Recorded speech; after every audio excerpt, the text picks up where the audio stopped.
Hi guys, it's Bunnymon and welcome to today's video and welcome to another WWE reaction. This video was recommended by Emin King and he said, can you please react to how WWE ruined Shinsuke Nakamura and Jon Moxley in the career? I did find that how WWE screwed Shinsuke Nakamura by age of wrestling, so let's go and check it out. Once upon a time, Shinsuke Nakamura was one of the most over WWE superstars, but nowadays he's been floundering in the mid-card. From his really electrifying good days in New Japan Pro Wrestling to his highly anticipated arrival in WWE, his path was always brimming with potential and promise. True. But WWE's creative choices and booking decisions have inadvertently hindered his once glorious trajectory. And this is like literally not the first time that WWE ruined someone's career by bad storytelling, bad programming. Like they literally can ruin someone's career just in the backstage, behind the scene. I did see Shinsuke Nakamura for the first time ever when I was on my first live match, and once he came into the stage I was like, this guy is drunk, something is wrong. And then like literally it took me like 20 seconds to realize that no, this is his style, and it was amazing. I immediately, like after that I was like, oh wait, he's artistic, he's so artistic, I love it. Now he looks like a shadow of his former self. The choices made by WWE with regards to Nakamura have led to missed opportunities and a dilution of the king of strong style that we all came to love and adore.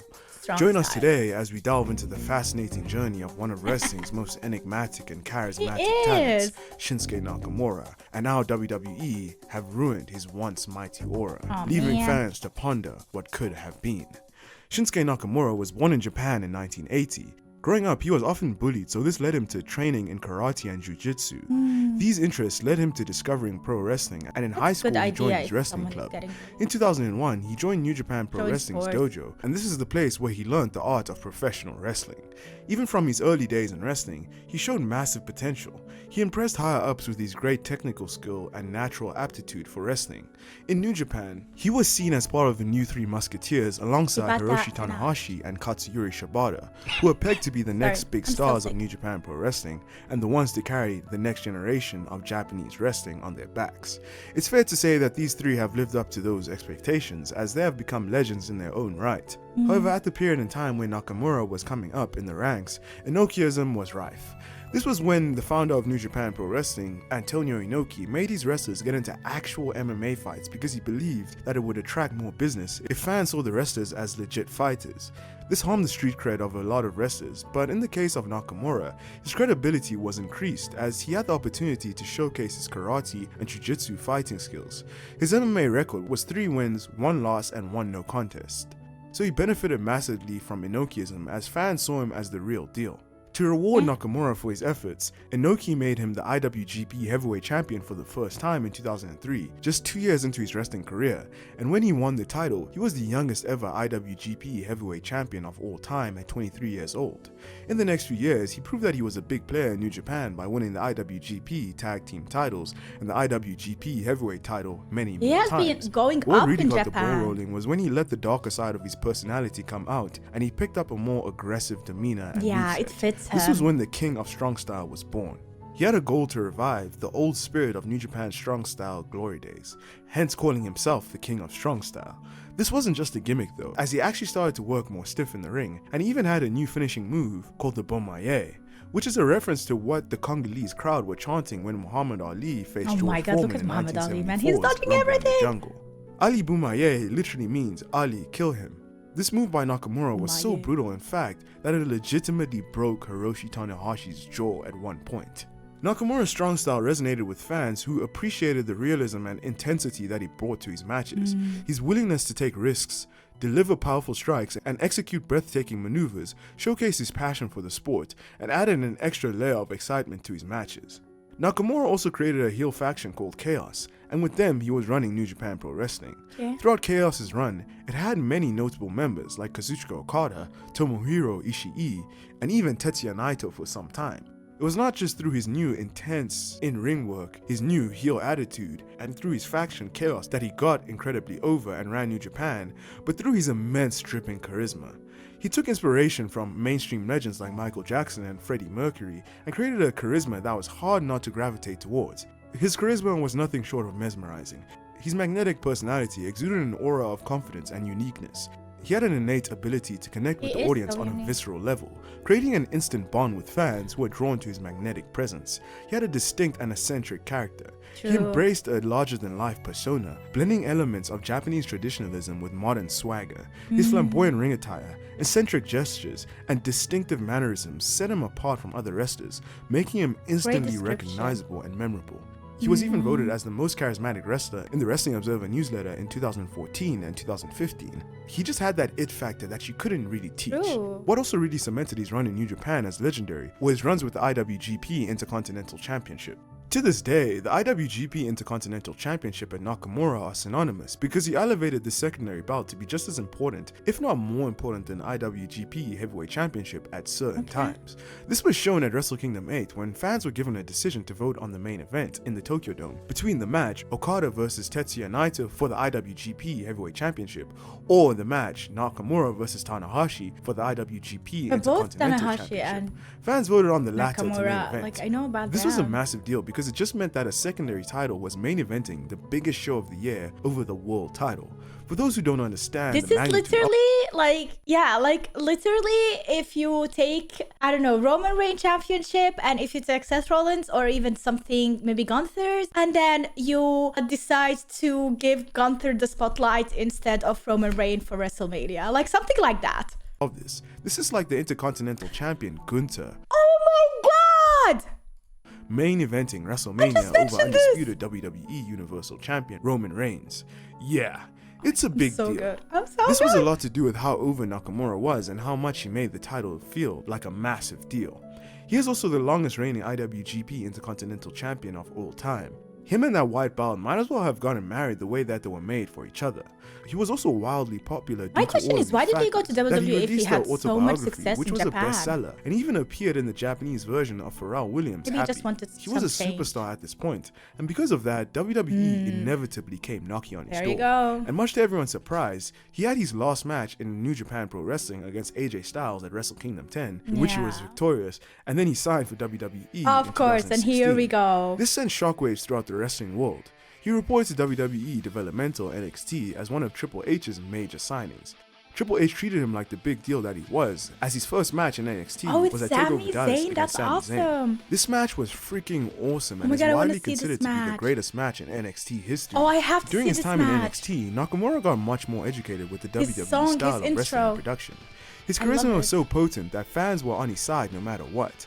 What really added to how over he got was his badass entrance music that fans sang It along is to. so Hell, awesome. this entrance music is so good that Yeah. rapper Lil Uzi Vert even made a remix to the song. Really? Sorry I can't play it here Lil because Uzi I'll Vert, probably get Nakamura? copyrighted. But the song is called Nakamura. I have to The listen to Shinsuke this. Nakamura project was working in NXT and he was over as hell with the When fans. he actually talked on the mic, this is literally what I was wondering, because when I saw him live, he didn't communicate on the mic with the audience. But I was thinking because it's a live match. But genuinely, I never heard Nakamura speak. Never. I never saw him in the recent Raw, SmackDown, maybe NXT because I don't watch NXT yet. Maybe that's why I haven't seen him. I don't think he's in any part connected to Raw, SmackDown. But still, like, I have never heard him speak. And maybe he doesn't know English very well, but hear me out.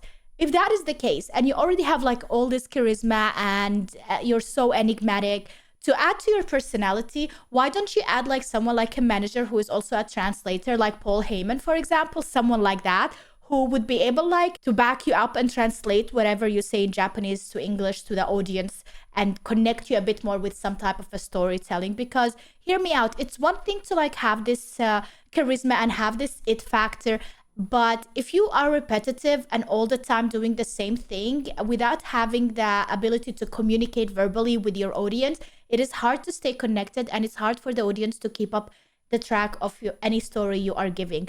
Because the easiest way you can do it is use a language to communicate. Like if you don't have a language, it is very hard for people to connect with you. This led him to winning the NXT Championship twice. He was absolutely loved by the fans, was headlining pay-per-views, selling tons of merchandise, and became a top draw for that brand. At this point, it seemed kind of ridiculous that a man as over and as talented as Nakamura was on the developmental brand and not on the main roster, seeing that he was more accomplished than a lot of people on the main roster. they were more violent. When the was management this? realized this, and Shinsuke Nakamura, just like that, Nakamura was over with the main roster audience because he was presented like an absolute superstar from day one. A lot of people say that they should have given him a manager since he's not that great at English promos. And even though that would have helped him, he didn't need one because he connected with the fans just on charisma alone. That's how much he had. However, when Nakamura went to the main roster, they changed his moniker from the King of Strong Style to the artist known as Shinsuke Nakamura. Changing his moniker like this was not for no reason, because on the main roster, he couldn't be the King of Strong Style because the main roster style of wrestling was pretty soft and he had to adapt to it, which caused his main roster matches to be lackluster in comparison to his matches in New Japan Pro Wrestling and NXT, but it wasn't his fault. You know whose fault it was. Of course. Losing the King of Strong Style character was like losing his true identity, and this had an effect on the way he came across to fans. The main roster was proving to be tricky for Nakamura to navigate, and what made it trickier was his match with John Cena in 2017. In this match on SmackDown, Nakamura gave Cena a suplex like he would give others in Japan, and Cena landed right on his neck in an ugly manner. Cena was okay though, and Nakamura got the win over Cena in this match to get himself a shot at the WWE Championship. This should have been a career-defining win for Nakamura, but it was overshadowed by the suplex. WWE fans on the internet were set ablaze at the incident, and most importantly, backstage, Vince McMahon was absolutely livid with Nakamura wrestling strong style with his biggest superstar. Following this match, he viewed Nakamura as being reckless. Cena did not show any ill will towards him. But didn't he do the same in Japan? He was a bit more reckless there. By stating that he did nothing wrong. Even though he was over with fans at this point, this incident tainted Vince's view of him as he never saw him the same again. By beating Cena, Nakamura earned a shot at Jinder Mahal's WWE Championship. But since he had gotten on Vince's bad side, this feud hurt him. First of all, the feud was notoriously a mess, with Jinder Mahal even being racist toward him at one point. And Nakamura then lost to Jinder Mahal at the second biggest show of the year, SummerSlam, and went on to lose to him a few times more after this. This all really hurt Nakamura's momentum, because if he couldn't beat a guy who honestly was an experimental champion, or was having a stink of a reign and that no one liked, then who could he actually beat? This just made fans view Nakamura as less because he couldn't beat one of the worst WWE champions in history. But there was still hope for him as he won the Royal Rumble match in 2018 to everyone's surprise. Just like that, he was really hot and earned himself a shot at AJ Styles' WWE Championship at WrestleMania 34. These two had history from Wrestle Kingdom 10, and now they're gonna wrestle at WrestleMania 34, so this was a dream rematch for many. His WrestleMania 34 entrance was one of the best WWE WrestleMania entrances of all time. WWE should have pulled the trigger on him at this point, but he lost this match and afterwards turned heel. And because he was heel, WWE changed his iconic entrance music that fans sang along to. If you ask me, that should be a crime. Give Vincent Kennedy McMahon 25 years to life in jail just for changing his entrance music. Wait. He could actually go to jail for that long, considering all the heinous things that he's done throughout the years. If this heel turn would have led to something, maybe it would have been acceptable, but no. Nakamura just kept on losing to Styles as he lost slipping down the card into the mid-card, a place where he naturally should not be. And in the years after WrestleMania 34, he has won mid-card titles like the US Championship and the Intercontinental Championship many times. But to be honest, these reigns have largely been forgettable, seeing that WWE don't treat him like this big deal that he once was anymore. Man, he needed to communicate. Like, this would be an amazing opportunity for him to change his image in WWE and come back by introducing a manager who would translate whatever you say, and you can literally mention what McMahon did to you. You can go all out, and then try to get back on top. And I think people would support him. I think this would be an amazing idea for him to come back like that. WWE contract in 2021 that will keep him at the company for a while. Yeah, he's still there. I saw him. So it seems like he's fine with his placing on the card in WWE. At least WWE allowed him to wrestle in the Japanese promotion Noah in the Great Muto's last match in the beginning of 2023, which shows that they respect him. And at the show, we saw a glimpse of the old Nakamura. But when he came back, that was all gone. It's just so sad to see how far he has fallen ever since he got to WWE. How WWE have managed to ruin Shinsuke Nakamura is quite astounding actually.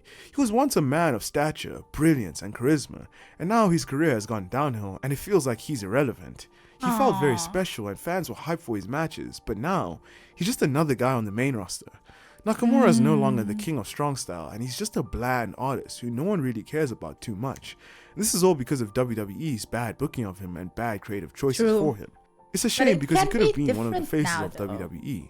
Thank you for watching this video. If you enjoyed this video, please check out our other videos. Thank you also, so please much. like, share. Thank you for sharing with us this video. I love Age of Wrestling. They really go on to the point, and their videos are not that long, so they really like just tell you the most important things, and you can go and research more if you are interested. But I like how he put the story together. It was so easy to keep up with. If he were to leave, I wouldn't blame him. He was one of the wrestlers that got me into NGPW. Nakamura legit went from a god in New Japan to one of the best in NXT to hey, he's a weird and Japanese in the mid card of WWE. That is so mean. But to be honest, the fact that he did renew his contract in 2021 means that he actually doesn't mind being in mid card, and he would rather maybe get the buck and move on. Maybe he doesn't really care about the American audience as much as he cared about the Japanese one, and he got his honor there, and he showed his best earlier when he was younger. Maybe now he's just there just to get the money and he doesn't even care about it. But things can change. Definitely, if he does care about it, there are ways for things to change. But that is it for today's video. Thanks so much for watching, guys. I hope you enjoyed it. If you did, make sure to leave a like and subscribe for more. Have a wonderful day.